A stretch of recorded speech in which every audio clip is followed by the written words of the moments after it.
Assalamualaikum warahmatullahi wabarakatuh.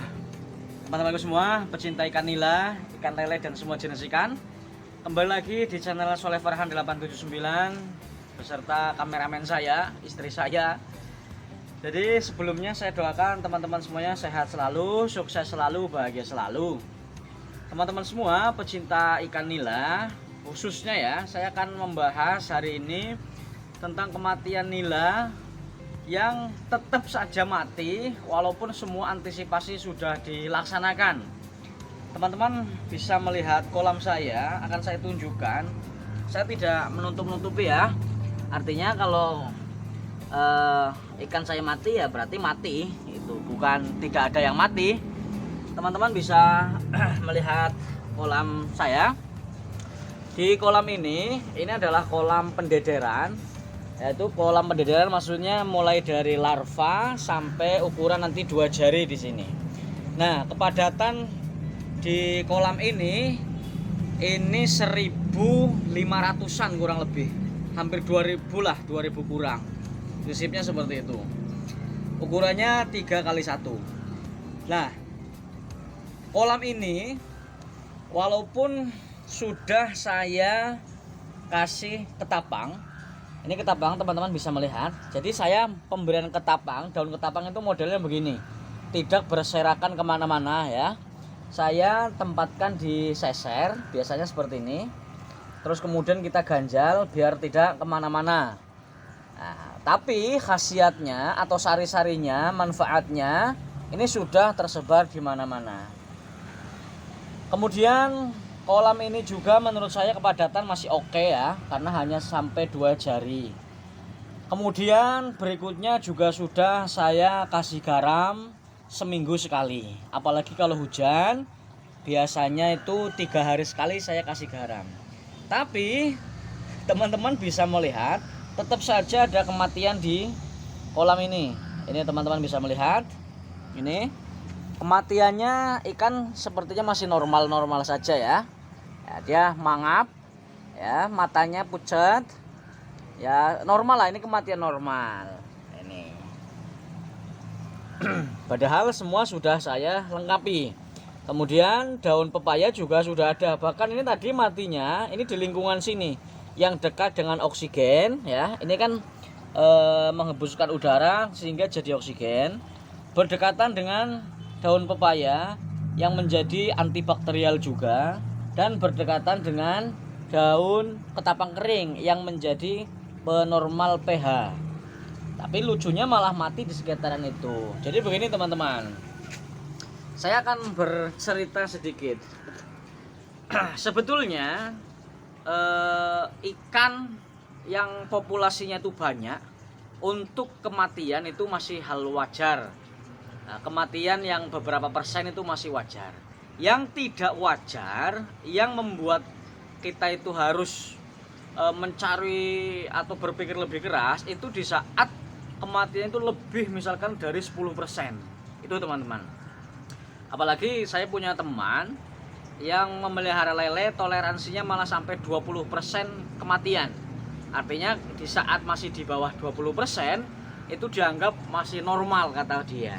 Nah, saya anggap pun begitu juga. Ini anggap saja seleksi alam. Karena semua unsur untuk kehidupan lele, untuk kehidupan ikan ini sudah tercukupi. Baik dari oksigen, ya, pakan, nutrisi, vitamin, semuanya sudah tercukupi, tapi tetap saja ada yang mati. Anggap saja ini adalah seleksi alam ya, teman-teman, begitu.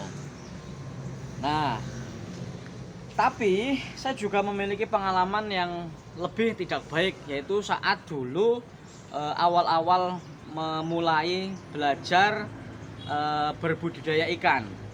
Ini kematiannya itu sangat luar biasa, yaitu saya belum tahu bagaimana cara misalkan menormalkan pH dengan daun ketapang, misalkan belum tahu khasiat daripada daun pepaya, garam dan seterusnya. Ini lebih parah.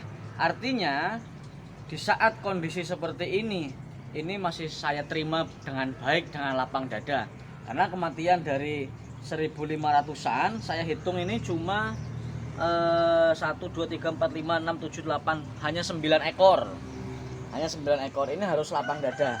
Saya tidak tahu yang tenggelam ada atau tidak, tapi paling tidak saya meyakini kalau umpamanya ini tidak saya kasih daun ketapang ataupun garam, ini mungkin bisa terjadi akan lebih parah kematiannya. Jadi begitu ya teman-teman. Teman-teman mulai sekarang jangan bingung lagi kalau ada kematian pada ikan di saat semuanya sudah diupayakan. Anggap saja ini adalah belum rezeki. Nah, namun apabila kematian itu disebabkan karena kecerobohan kita, ya kita harus introspeksi. Misalkan ceroboh, ada air hujan deras, ya dibiarkan begitu saja tanpa ada penanggulangan. Misalkan kayak kolam lele, di situ ada ikan yang dominan besar, dibiarkan begitu saja, tahu-tahu habis, yaitu kesalahan sampean. Nah, misalkan kolam sudah jorok, ya sudah jorok, banyak lumpurnya, dibiarkan, yaitu juga salah sampean.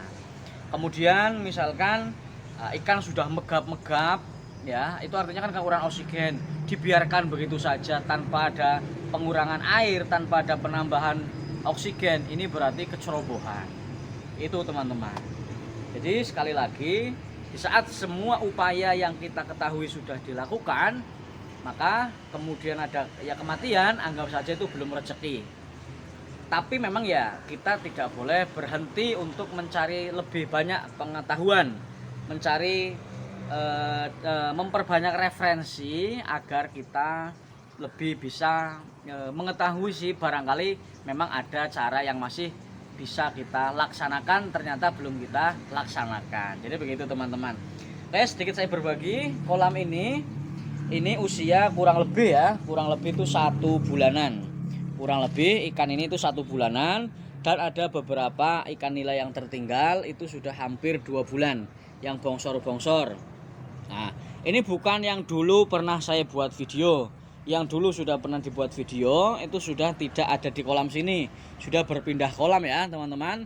Ini adalah ikan yang baru dipisahkan. Nah, besok akan kita pindahkan lagi yang kemarin saya bagikan di keramba warna hijau itu ya. Itu besok kita akan pindahkan lagi di sini kalau ini sudah kita pindahkan. Jadi teman-teman, barangkali ini saja. Lain waktu akan saya bagikan bagaimana cara pemindahan larva baby nila yang dari kolam keramba kecil itu kemarin penampungan 1,1 ke kolam ini. Akan saya bagikan caranya seperti apa, persiapannya seperti apa, biar tidak terjadi kerugian, biar tidak terjadi kematian massal gitu ya teman-teman. Oke, ini saja dulu, mudah-mudahan bermanfaat, menginspirasi dan membuat hati kita lebih tenang. Terima kasih, salam berbagi cerita, berbagi pengalaman, dan berbagi rezeki. Salam sukses, assalamualaikum warahmatullahi wabarakatuh.